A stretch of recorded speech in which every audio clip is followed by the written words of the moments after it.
আসসালামু আলাইকুম ভিউয়ার্স, আমি সানজিদা তারেক ননবিদেশি রান্নাঘর থেকে।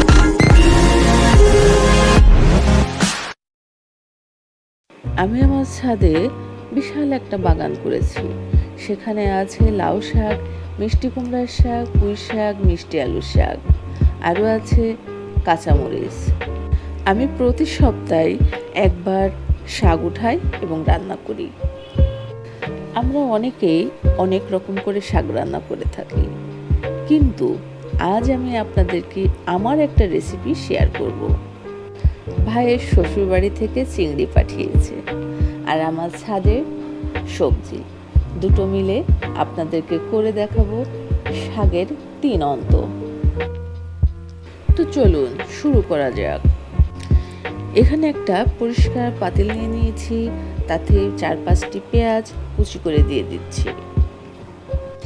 আরও দিয়ে দিচ্ছি আগে থেকে পরিষ্কার করে রাখা 8-10টি চিংড়ি। ভিউয়ার্স, শাকের এই 3 অন্ত রান্না করতে খুব বেশি চিংড়ি লাগে না। আপনি অল্প চিংড়িতে শাকটি রান্না করে ফেলতে পারবেন। এবার এটি ভালো করে নাড়বো চাড়বো এবং ব্রাউন কালার হওয়া পর্যন্ত অপেক্ষা করব। ব্রাউন কালার হয়ে আসলে এটাতে লবণ এবং হলুদ অ্যাড করব। হলুদ লবণ ভালো করে মেশানোর পর আমি এখানে 250 গ্রামের মতো পানি দিয়ে দেব। যেহেতু আমার এটা ছাদে লাগানো সারমুক্ত নির্ভেজাল শাক, তাই আমার এখানে পানি লাগবে খুবই কম। এবার আমরা পানিতে বলক আসার সাথে সাথে 8-10টি মরিচ দিয়ে দিব। আমি এখানে 1 চিমটি জিরা এবং 2 কোয়া রসুন বেটে নিয়েছি একসাথে, এটা দিয়ে দিব। আপনাদেরকে আমি সবসময় আস্তে আস্তে ধীরে সুস্থে রান্না দেখানোর চেষ্টা করি। তারপরও যদি আপনাদের বুঝতে এবং দেখতে কোনো রকম অসুবিধা হয়, তাহলে আপনারা আমাকে কমেন্ট বক্সে কিংবা ফেসবুক পেজে ইনবক্স করতে পারেন। ভিউয়ার্স, শাকের 3 অন্ত রান্না করতে লাগছে 3 প্রকারের শাক: মিষ্টি কুমড়ার শাক, পুঁই শাক, মিষ্টি আলুর শাক। মনে রাখবেন, এই 3 প্রকার শাক ছাড়া শাকের অন্ত রান্না করা কোনোভাবেই সম্ভব না।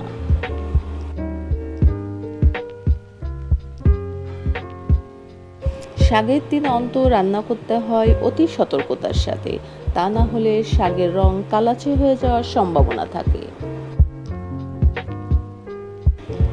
এবার আমি এর উপরে কিছুটা লবণ ছিটিয়ে দিব। শাকটি দেওয়ার সাথে সাথে আমি নাড়াচাড়া না দিয়ে ঢাকনাটি দিয়ে দিব। 5 মিনিট পর আমি ঢাকনাটি নামাবো এবং ভালো করে নাড়বো চাড়বো। নিজের ছাদে লাগানো শাকের এত মজা আমি আগে বুঝিনি। আমি আশা করি আপনারা ছাদে গাছ লাগাবেন এবং এর স্বাদ নেবেন।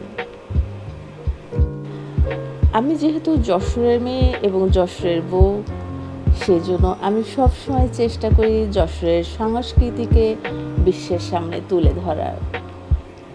নাড়তে চাড়তে এক সময় শাকটি মাখো মাখো হয়ে যাবে, তখন নামিয়ে ফেলবো।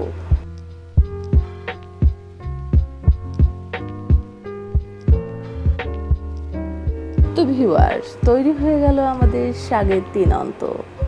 চেটে পুটে 1 প্লেট ভাত আপনি অনায়াসে খেয়ে ফেলতে পারবেন। অবশ্যই এই শাকের 3 অন্ত বাসায় একবার হলেও ট্রাই করবেন, আশা করি ভালো লাগবে। ভিউয়ার্স, আজ থেকে আমার ভিডিওতে আমি একটা করে লাইক এম রাখবো। আশা করছি আপনারা আমার এই লাইক এমটি পূরণ করে দেবেন। তো ভিউয়ার্স, আজকে আমার লাইক এম 25টি। তো গাইস, রেসিপিটি যদি ভালো লেগে থাকে লাইক করুন, কমেন্টস করুন, শেয়ার করুন এবং আপনি যদি আমার চ্যানেলে নতুন হয়ে থাকেন সাবস্ক্রাইব করে পাশে থাকা বেল বাটনটি বাজিয়ে দিন। Good bye.